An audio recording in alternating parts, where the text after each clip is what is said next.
அடுத்தபடியாக இந்த 4வது யூனிட்ல பார்க்க இருக்கிற தலைப்பு எமோஷனல் டெவலப்மெண்ட், உணர்ச்சி சார்ந்த வளர்ச்சி. What is emotional development? Emotional development, the emergence of experience, the expression, understanding and regulation of emotions from birth and the growth and change in these capacities. உணர்ச்சியினுடைய வளர்ச்சி, உணர்ச்சிகளுடைய வளர்ச்சி குறித்து நம்ம பார்க்கும் பொழுது பிறப்பிலிருந்தே அனுபவத்தினுடைய தோற்றம், வெளிப்பாடு, புரிந்து கொள்ளுதல் மற்றும் உணர்ச்சிகளுடைய கட்டுப்பாடு மற்றும் இந்த திறன்கள் வளர்ச்சி, அதனுடைய மாற்றங்களை குறித்து படிப்பதாகும். So I welcome you to learn this emotional development. What are emotionals? உணர்ச்சிகள் என்பது என்ன? எல்லாருக்கும் உணர்ச்சிகள் இருக்கு. இதை கேட்குற உங்களுக்கு கூட உணர்ச்சி இருக்கு. சில சொல்லுவோம் இல்லையா, உணர்ச்சி வசப்பட்டுறாதீங்க, எக்ஸ்ட்ராடினரியா போறது. இந்த உணர்ச்சிகள் அளவா போயிட்டு இருக்கிறப்ப பிரச்சனை இல்லை, உணர்ச்சி வசப்படும் பொழுதுதான் பிரச்சனைகள் ஆகிது. So, what are the emotions?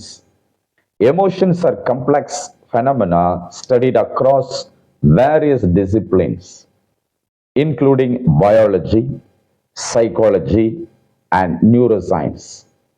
They are not simply amorphous feelings, but are structured by neurology, evaluations, behaviors, and social context.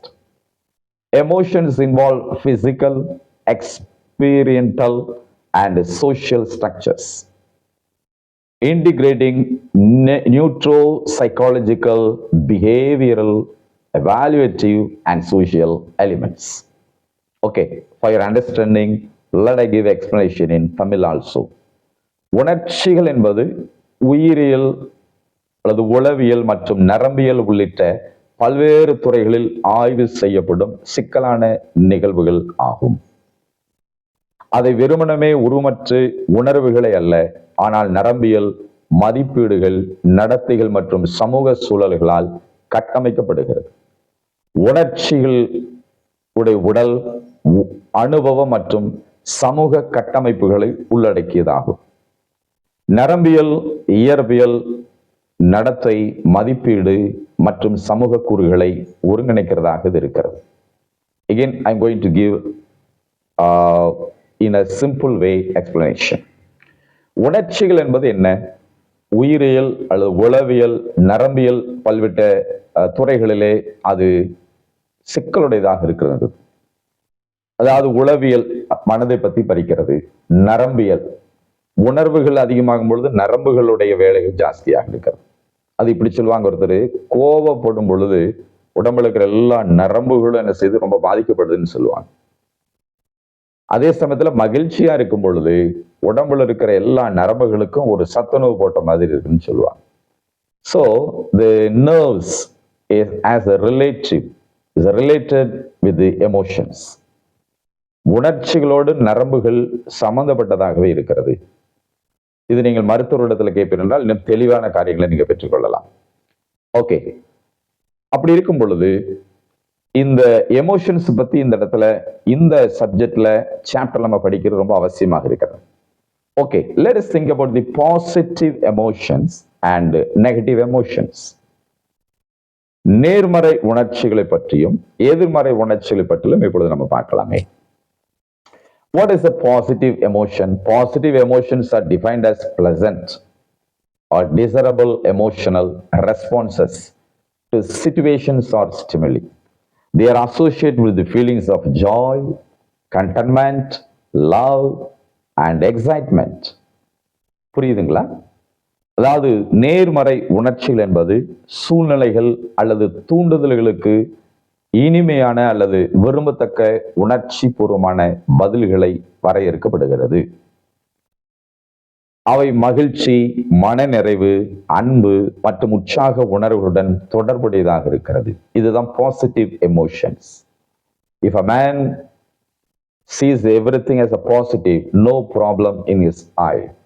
If a man thinks everything is a positive mind, no problem in his mind.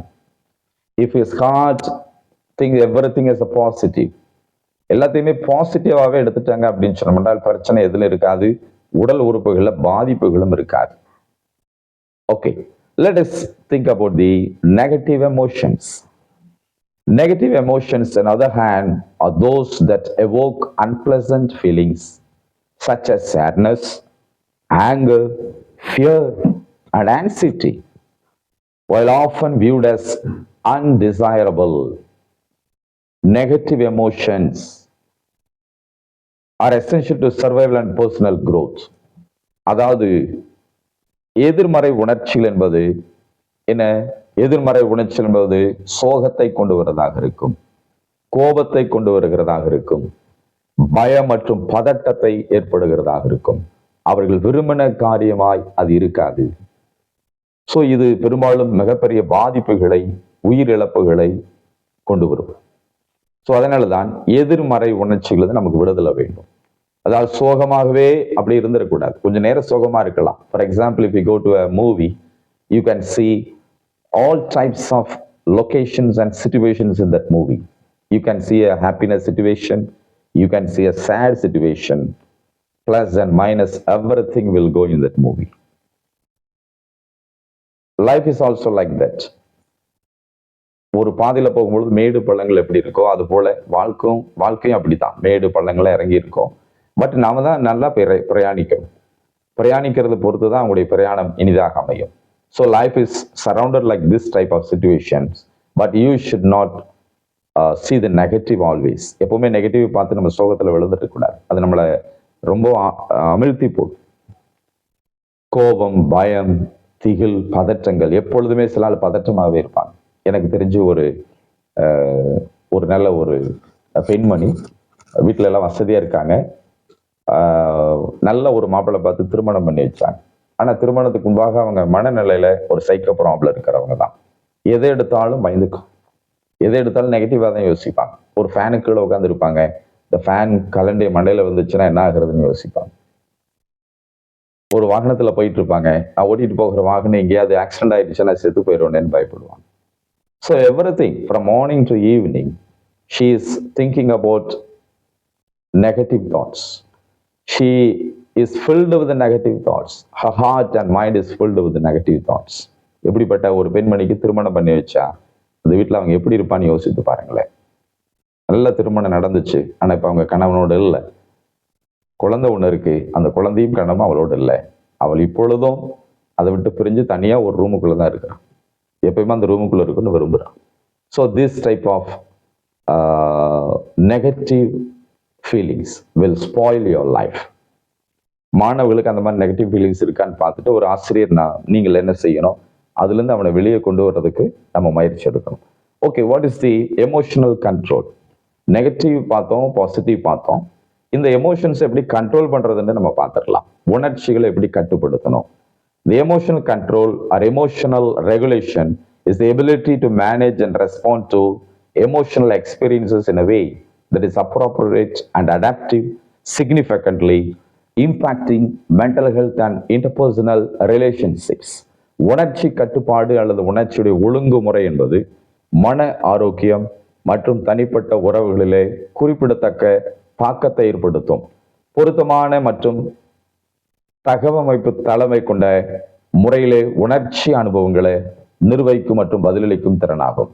So you should control your emotions. Without control, we cannot do anything. Control room is important to bring a good administration. Control is important. A brake is important in your cycle or in a two-wheeler. Without brake, your driving is very dangerous. So you should learn to how to control your life, control your tongue, control your feelings, control your anger. Everything should be under control. Okay. Next we are going to see about the emotional maturity. உணர்ச்சியினுடைய முதிர்ச்சியை நம்ம பார்க்க போகிறோம். எப்படி வயது முதிர்ச்சியை நம்ம பார்த்தோமோ, எரிக்சனுடைய 8வது stage, old age, முதிர்ந்தவர்கள், வயது முதிர்ந்தவர்கள். அது போல ஃபீலிங்ஸ்ல நமக்கு ஒரு முதிர்ச்சி வேணும். உடல்ல மாத்திரம் முதிர்ச்சி இல்லை, ஃபீலிங்ஸ்ல ஒரு முதிர்ச்சி, ஒரு பக்குவம் இருக்கும் என்றால் it will be good for life. Okay, emotional maturity in psychology refers to an individual's ability effectively navigate and regulate their emotions, reactions and behavior in various situations. உளவியல் உணர்ச்சி முதிர்ச்சி என்பது என்னவென்றால், பல்வேறு சூழ்நிலைகளில் ஒரு நபருடைய உணர்ச்சிகள், எதிர்வினைகள் மற்றும் நடத்தையை திறம்பட வழி நடத்தி ஒழுங்குபடுத்தும் ஒரு திறனை அது காண்பிக்கிறது. So we need a maturity in our emotions. Okay. The next title is Places of Emotionals in Life.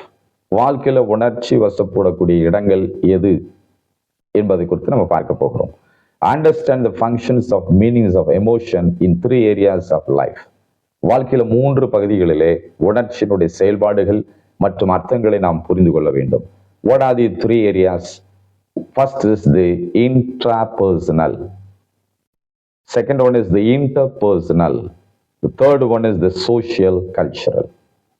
தமிழில் அதை சொல்ல வேண்டும் என்றால், intrapersonal என்றால் உள்ளார்ந்த விஷயங்கள், the interpersonal என்றால் ஒருவருக்கொருவர் சம்பந்தப்பட்ட விஷயங்கள், the social culture என்றால் சமுதாய மற்றும் கலாச்சாரம் சம்பந்தப்பட்ட விஷயங்கள்.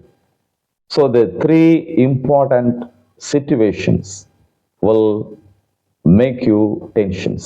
நம்முடைய வாழ்க்கையில உணர்ச்சி வசப்படக்கூடிய 3 இடங்கள் இவைகள் தான். ஒருவேளை கேள்வி உங்களை கேட்கலாம், இப்படி வாழ்க்கையில நீங்கள் உணர்ச்சி வசப்படைய 3 இடங்கள் எது என்றால், you can answer easily about the 3 points. Okay. Significance of emotional intelligence. அடுத்ததான் நான் பார்க்கிறது significance of emotional intelligence. Emotional intelligence என்றால் சுருக்கமாக EI என்று சொல்லலாம். எமோஷனல் இன்டெலிஜென்ஸ், உணர்ச்சியினுடைய நுண்ணறிவினுடைய முக்கியத்துவம்.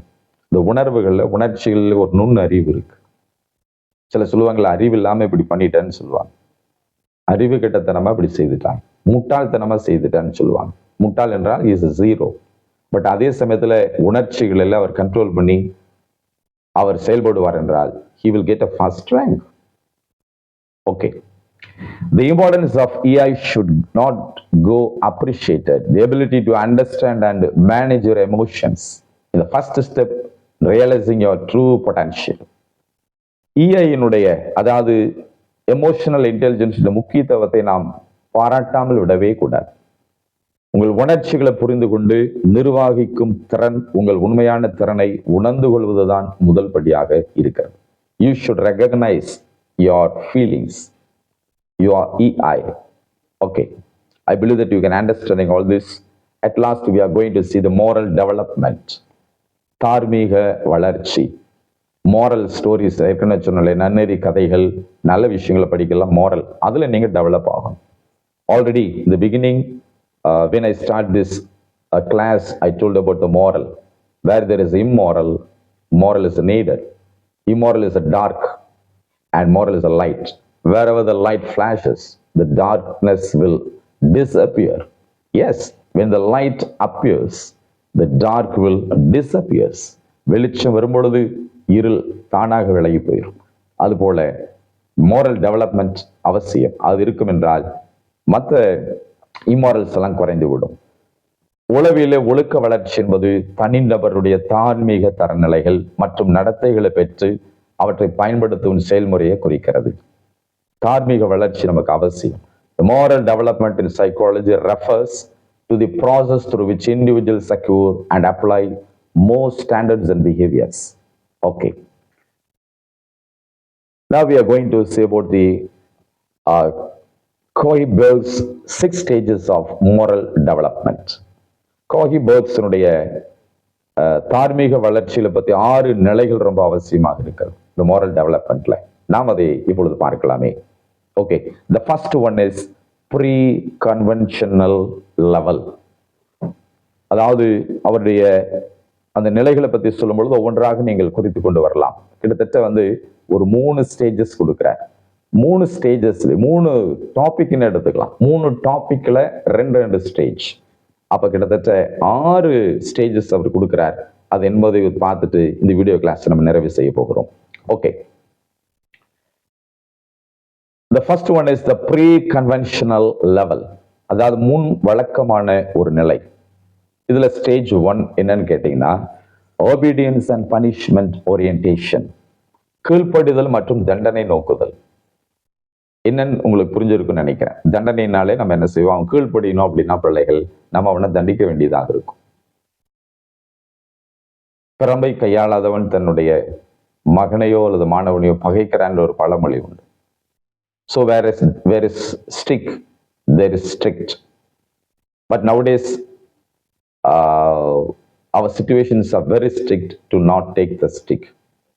அப்படி இருக்கும்பொழுது நம்ம ஆலோசனை மூலமாக தான் பிள்ளைகள் நம்ம கொண்டு வர வேண்டும். அதனால ஃபர்ஸ்ட் லெவல் வழக்கமான ஒரு நிலை, அவனை பனிஷ் பண்ணணும், கீழ்ப்படுதல் மற்றும் தண்டனை கொடுத்து அவனை சரி பண்ணணும். ரெண்டாவது ஸ்டேஜை பார்க்கிறோம், அதில் இண்டிவிஜுவலிசம் அண்ட் எக்ஸ்சேஞ்ச், தனித்துவம் மற்றும் பரிமாற்றம் நிலை. Recognize that different individuals have different viewpoints and that actions are based on self-interest. தனித்துவம் மற்றும் பரிமாற்றம் ஒரு நிலை. அந்த மாணவனிடத்துல அப்படி நம்ம கையாளும் பொழுது நிச்சயமாகவே அது நமக்கு ஒரு சக்சஸ் கொடுக்கும். ரெண்டாவது லெவல் கன்வென்ஷனல் லெவல், வழக்கமான ஒரு நிலை. ஸ்டேஜில் மூணு பட் லெவலில் வைக்கும்பொழுது ரெண்டாவது. ஒரு லெவலுக்கு 2 ஸ்டேஜ் இருக்குன்னு சொன்னேன். இப்போ அந்த ரெண்டாவது கன்வென்ஷன் லெவலில் வழக்கமான நிலை என்ன நடக்கும்? ஸ்டேஜ் 3 குட் இன்டர்பர்சனல் ரிலேஷன்ஷிப்ஸ், நல்ல தனிப்பட்ட உறவுகள். அதாவது அவனோடு கூட இல்லை மற்றவரோட நல்ல தனிப்பட்ட கம்யூனிகேஷன் ரிலேஷன்ஷிப் நல்லா இருந்துச்சுன்னா அவனை நல்லா மாத்திரலாம். பழகிதான் அவன் சில ஆளை மாற்ற முடியும். பழகணும், பேசணும், அதிக நேரம் அவனோட செலவு பண்ணணும். A teacher should spend much time with the student. Much time with the student. Yesterday, I attended a B.Ed college inauguration program. In that program, one of the educational dignity person, he quoted about the Jesus Christ. Jesus Christ had 12 students. He was the teacher. Under him, 12 students were under training for 3.5 years. So that students learned something from the teacher Jesus Christ. அப்படிங்கிற ரொம்ப அழகா நேற்று அவர் உரையாற்றினார். அது ரொம்ப பிடித்தமானது இருந்துச்சு. Likewise, our teacher should spend much time with his student. அது வேஸ்ட்ன்னு சொல்றதை விட அதை நம்ம என்ன செய்யலாம், இன்வெஸ்ட்மெண்ட்னு சொல்லலாம். Yes, our teacher should invest much time. முதலீடு செய்யணும். ஒரு தொழிலுக்கு பணத்தை முதலீடு செய்கிறது போல ஒரு ஆசிரியர் தன்னுடைய மாணவனுக்காக நேரங்களை அவர் முதலீடு செய்ய வேண்டும். Okay, the stage 4 is maintaining social order. சமூக ஒழுங்கை பராமரிக்க வேண்டும். The third level we are going to see the post conventional law. மரபுக்கு பிந்திய ஒரு நிலை. அதில் 5th stage என்றால் social contract and individual rights. சமூக ஒப்பந்தம் மற்றும் தனிநபருடைய உரிமைகள். இந்த போர்டில் வர்றதை நீங்கள் பார்த்து கொள்ளலாம். நோட்ஸ் எடுக்கிறதுக்கு உங்களுக்கு ஈஸியாக இருக்கும். The last stage, 6வது ஸ்டேஜ் என்னவென்றால் யூனிவர்சல் பிரின்சிபல்ஸ், உலகளாவிய ஒரு கொள்கைகள். moral reasoning is based on abstract reasoning using universal ethical principles. உலகளாவிய கொள்கைகளை பற்றி நம்ம உங்களுக்கு சொல்லலாம். Okay, now we are going to conclude this video. இப்போ நம்ம அந்த வீடியோவை நான் முடிக்க போகிறோம். ஆரம்பத்திலிருந்து இதுவரை கேட்ட உங்களுக்கு என்னுடைய நன்றி நான் தெரிவித்துக் கொள்கிறேன். As an exam writer, you should prepare yourself. You should prepare yourself and be ready to attend your examinations. Okay. So far you watched this video about the TET psychology. From this lesson, just I want to ask questions with you. Okay, try to reply the questions. The first question, social maturity. What is social maturity? சமுதாய வளர்ச்சி என்பது என்ன என்பதை நீங்கள் பதில் சொல்லலாம். And the second one is the Erikson stages. எரிக்சனுடைய ஸ்டேஜஸ்ல பார்த்தது எவ்வளவு ஸ்டேஜஸ், அதுக்கு நீங்கள் பதில் சொல்லுங்க. The third one is the positive feeling and the negative feeling. எமோஷனல்ஸ் படிக்கிறப்போ பாசிட்டிவ் அண்ட் நெகட்டிவ் ஃபீலிங்ஸ் படித்தோம், அதுக்கு பதில் சொல்லலாம். The last one, the Kohlberg's 6 stages. 3 தலைப்புகளில் 2 ஸ்டேஜ், 6 stages படித்தோம். You can answer about the 6 stages. And also I encourage you to subscribe this channel, this YouTube channel, so that you can get more information in the future. And also you can share this YouTube channel to your friends, kith and kins, those who are interested to do the TET exam. Okay, see you in the next video. Bye.